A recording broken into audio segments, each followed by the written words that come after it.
അളവുകളും യൂണിറ്റുകളും. ഭൗതിക അളവുകൾ. അളക്കാനും അത് കൃത്യമായി രേഖപ്പെടുത്താനും കഴിയുന്ന അളവുകളാണ് ഭൗതിക അളവുകൾ.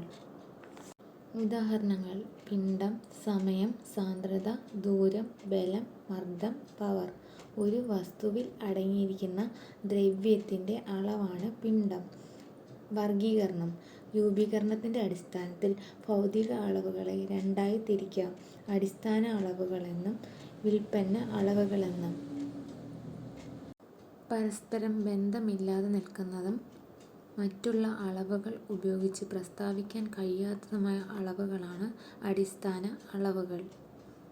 വ്യുൽപ്പന്ന അളവുകൾ. അടിസ്ഥാന അളവുകൾ ഉപയോഗിച്ച് പ്രസ്താവിക്കാൻ കഴിയുന്ന അളവാണ് വ്യുൽപ്പന്ന അളവുകൾ.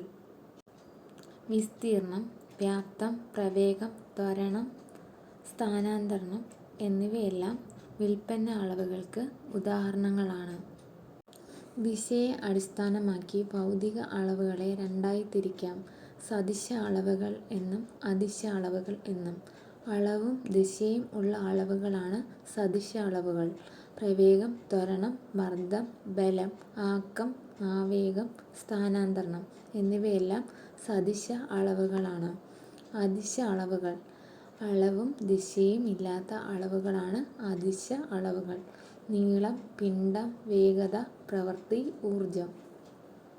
അടിസ്ഥാന അളവുകളുടെ യൂണിറ്റുകൾ.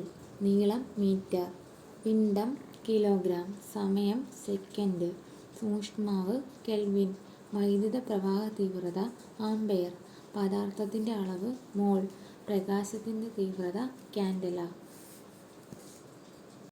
ദൂരത്തിൻ്റെ യൂണിറ്റ് മീറ്റർ, വിസ്തീർണ്ണത്തിൻ്റെ യൂണിറ്റ് മീറ്റർ, വ്യാപ്തത്തിൻ്റെ യൂണിറ്റ് മീറ്റർ ക്യൂബ്, സാന്ദ്രത കിലോഗ്രാം പെർ മീറ്റർ ക്യൂബ്, ആവൃത്തി ഹെർട്സ്. നക്ഷത്രങ്ങൾ തമ്മിലുള്ള ദൂരം അളക്കുന്നത് പ്രകാശവർഷം. ഗാലക്സികൾ തമ്മിലുള്ള ദൂരം അളക്കാൻ ഉപയോഗിക്കുന്നത് പാർസെക്.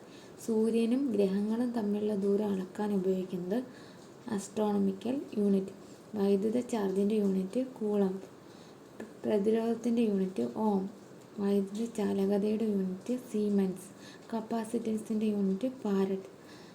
റേഡിയോ ആക്റ്റിവിറ്റിയുടെ യൂണിറ്റ് ക്യൂറി. ബലം ന്യൂട്ടൺ. Power what.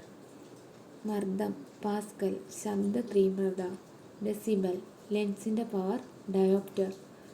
കപ്പലിൻ്റെ വേഗത നോട്ട്. താപം ജൂൾ. Potential difference volt.